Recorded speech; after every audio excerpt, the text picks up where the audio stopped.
तो नमस्कार विद्यार्थियों, कैसे हैं आप लोग अच्छे हैं। तो आज से हम बात करेंगे अपने जीव विज्ञान चैप्टर की। किस सब्जेक्ट के बारे में बात करेंगे? जीव विज्ञान के बारे में बात करेंगे।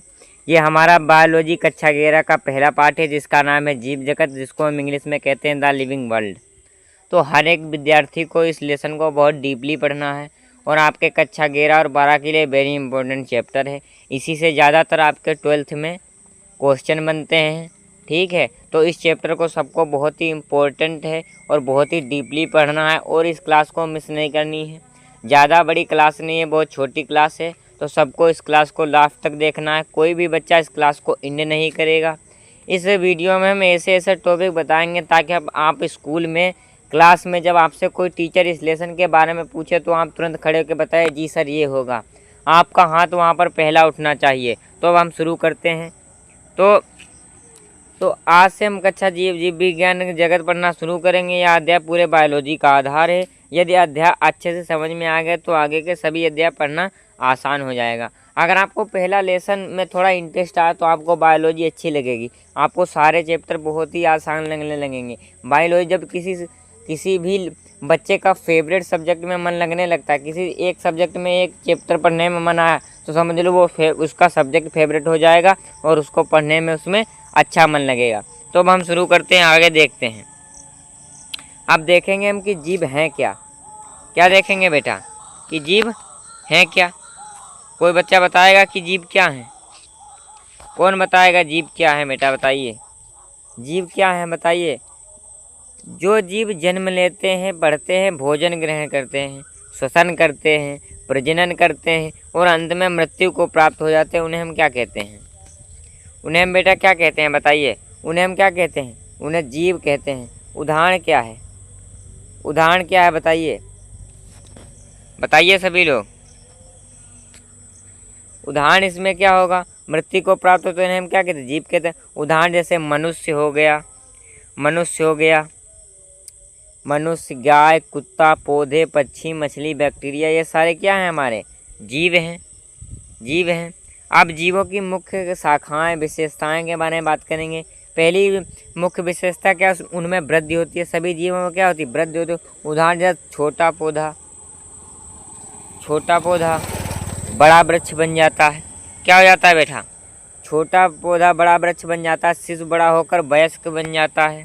ठीक है, शिशु क्या होता है? बड़ा होकर वयस्क। अब प्रजनन के बारे में बात करेंगे। सभी जीव अपने जैसे नए जीव उत्पन्न करते हैं। यानी जो जीव जैसे इंसान अपने जैसे एक अपने पुत्र को जन्म देते हैं, उसे हम क्या कहते हैं? प्रजनन कहते हैं। उदाहरण के लिए गाय बछड़े को जन्म देती है, पौधों में बीज बनते हैं। ये सारे क्या हैं? बताइए, ये सारे क्या हैं बच्चों? ये सारे हमारे प्रजनन हो गए। ये सारे हमारे प्रजनन के उदाहरण हैं। अब उपापचय के उदाहरण के बारे में बात करेंगे कि उपापचय उदाहरण क्या होता है। किसी भी बच्चे को उपापचय उदाहरण के बारे में पता है तो तुरंत बताए।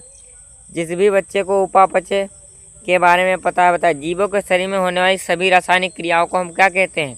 उपापचय कहते हैं। हर एक चीज़ आपको डीपली समझना है। जो भी चीज़ आपको समझ में ना आए वो आपको तुरंत अभी कमेंट सेक्शन में बताइए, बताई जाएगी। और किसी भी बच्चे को किसी में भी कन्फ्यूजन हो तुरंत पूछे, बिना ऐसे आपको रटना करेंगे तो आपके मार्क का अच्छा ऑप्शन नहीं कर पाओगे। ठीक है, एक एक चीज़ आपको पूछनी है, एक एक चीज़ आपको समझ में आने चाहिए कॉन्सेप्ट के तरीके से। रटोगे तो आप भूल भी सकते हो। अगर आपने कॉन्सेप्ट सीख लिया तो आप दूसरे को सिखाने की क्षमता भी रखते हैं और आपको बच्चा क्या है? सीखने में अच्छा लगेगा। अब इसके भाग कौन कौन से हम उसके बारे में बात कर लें। तो पहला भाग है उपचय, सरल पदार्थों से जटिल पदार्थ बनना। इसमें क्या होता है? जो सरल हमारे पदार्थ होते हैं वो जटिल यानी कठोर पदार्थ में क्या बेटा? कठोर पदार्थ में बनते हैं। क्या होता है? कठोर पदार्थ में बनते हैं। अब हम क्या देखेंगे? सदर पदार्थ जटिल। अब हमारा एक अपचय में इसी का क्या होता है? उल्टा होता है। इसी का हमारा क्या होता है? उल्टा होता है। जटिल पदार्थों का टूटकर सरल पदार्थों में बनना। ठीक है, समझ में आ रहा है सभी लोगों को समझ में आना चाहिए। ठीक है, अब हम 4 नंबर हमारा है कि कोशिका संगठन। किसी भी बच्चे को पता है बताइए कोशिका संगठन क्या होता है? बताइए कोशिका संगठन क्या होता है? सभी जीव कोशिकाओं से बने होते हैं। कोशिका जीवन की संरचनात्मक क्रियात्मक इकाई है। कोशिका संगठन क्या है कि कोशिका से हमारा पूरा शरीर बना है, और कोशिका जीवन की क्या है, एक संरचनात्मक और इकाई, सबसे छोटी इकाई हमारे शरीर में क्या, कोशिका। कोशिका से ही हमारा शरीर क्या मिलकर बना है, इसीलिए हम इसको क्या कहते हैं, कोशिका संगठन। ये हमारी शरीर की क्या संरचनात्मक एवं क्रियात्मक इकाई है बेटा। वेरी इंपॉर्टेंट क्वेश्चन है, ये आपके बोर्ड में पूछ लिया जाएगा, वेरी इंपॉर्टेंट क्वेश्चन है। ठीक है बेटा, वेरी इंपॉर्टेंट क्वेश्चन है, इसको आपको याद कर लें। चेतना क्या होती है, जीव अपने वातावरण में होने वाली परिवर्तनों पर प्रतिक्रिया करते हैं। उदाहरण है, छुई का पौधा छूने पर सिकुड़ जाता है, मनुष्य गर्म वस्तु को छूते ही क्या हाथ हटा लेता है। ये सब क्या है, हमारी चेतना है। जैसे हमारी क्या हो गई, प्रतिवर्ती क्रिया, जैसे तुरंत रिएक्शन होना। ये अब श्वसन क्या होता है, सभी जीव ऊर्जा प्राप्त करने के लिए क्या करते हैं, श्वसन करते हैं। श्वसन हम किस लिए करते हैं, ऊर्जा प्राप्त करने के लिए। वेरी सिंपल कॉन्सेप्ट के साथ आपको यहाँ पढ़ाए, छोटी छोटी चीज़ें, इसलिए हम थोड़ा जल्दी जल्दी कवर करा रहे हैं। ज़्यादा बड़ा चैप्टर या ज़्यादा बड़ी क्लास हम लेंगे तो आपके लिए बोरिंग हो जाएगा, वो मुझे अच्छा नहीं लगेगा। हर एक बच्चे को हमारी क्लास में समझ में आना चाहिए, और जिस भी बच्चे को अच्छे से अच्छा समझ में आ रहा है वो अपने दोस्त को भी इस चैनल के शेयर कर दे, कि इस पर हर एक subject, high school, first year, 12th, हर एक चीज़ की तैयारी कराई जाती है। सभी लोग इस चैनल को सब्सक्राइब कर ले, इंस्टा पर भी जाएं, वहाँ फॉलो कर लें, वहाँ पर आपको छोटे छोटे नोट्स मिलेंगे हर एक सब्जेक्ट के, तो आपको कहीं भी किसी और चैनल पर भटकने की ज़रूरत नहीं है। ठीक है। पोषण क्या, जीव भोजन ग्रहण करते हैं और उससे ऊर्जा प्राप्त करते हैं, इसको हम क्या कहते हैं, पोषण कहते हैं। इसी को हम क्या कहते हैं बेटा, पोषण कहते हैं। जीव जब भोजन ग्रहण करते हैं फिर उससे ऊर्जा प्राप्त करते हैं, इसको हम क्या कहते हैं, पोषण कहते हैं। अब जैव विविधता क्या होती है, इसके बारे में बात करेंगे। तो जैव विविधता आपको हम पढ़ाएंगे, जैव विविधता हम आपको पढ़ाएंगे, जिसको हम इंग्लिश में बेटा क्या कहते हैं, बायोडाइवर्सिटी। हर एक चीज़ आपको इंग्लिश में याद करना है। आप जो पेपर देंगे तो हर एक हेडिंग के बाद आपको इंग्लिश ज़रूर लिखना है, ताकि आपका एग्ज़ाम में जो परफॉर्मेंस है तगड़ा रहे, एग्जामिनर समझ जाए कि हाँ बच्चे को आता है। तो पृथ्वी पर पाए जाने वाले सभी प्रकार के जीवों की विविधता को ही क्या कहते हैं, जैव विविधता। यानी विभिन्न प्रकार के जो हमारे जीव होते हैं, इन्हीं को हम क्या कहते हैं, जैव विविधता कहते हैं। Very simple concept. अगर ऐसे आप रखोगे कि जो हमारे विभिन्न प्रकार के जीव हैं, इसी को हम क्या कहते हैं, जैव विविधता कहते हैं। जैसे भारत के विश्व के 17 मेगा जैव विविधता वाले देशों में शामिल हैं। जो है ना, भारत के विश्व के 17 मेगा जैव विविधता वाले देश हैं, भारत के विश्व के 17। ठीक है बेटा, ये चीज़ इम्पोर्टेंट है, आपको याद रखनी है। अब नामकरण देखेंगे, जिसको हम नोमेनक्लेचर कहते हैं। ठीक है, नोमेनक्लेचर कहते हैं। हर जीव एक वैज्ञानिक नाम, हर एक जीव का क्या होता है, एक वैज्ञानिक नाम होता है, ताकि पूरी दुनिया में उसे एक ही नाम से पहचाना जा सके। उदाहरण जैसे मनुष्य का हम कहते हैं होमो सेपियंस, आम को कहते हैं मैग्नीफेरा इंडिका। क्या कहते हैं आम को, मैग्नीफेरा इंडिका। तो ये दो हमारे जो रासायनिक नाम थे, इसको आपको नोट कर लेने हैं।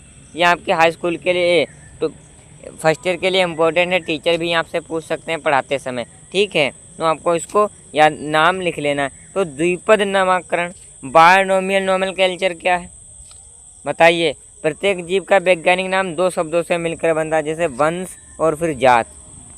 अब इसके पर हम एक उदाहरण देखेंगे ताकि आपको समझ में आए अच्छा सा। तो उदाहरण है जैसे होमो सेपियंस, तो होमो उसमें वंश, सेपियंस इसमें क्या है, जाति है। ठीक है बेटा, जाति है। तो ये चीज़ें देख लेना कि हमारा इसको क्या कहते हैं, बताइए इसको हम क्या कहते हैं, द्विपद नामकरण, वंश और जात।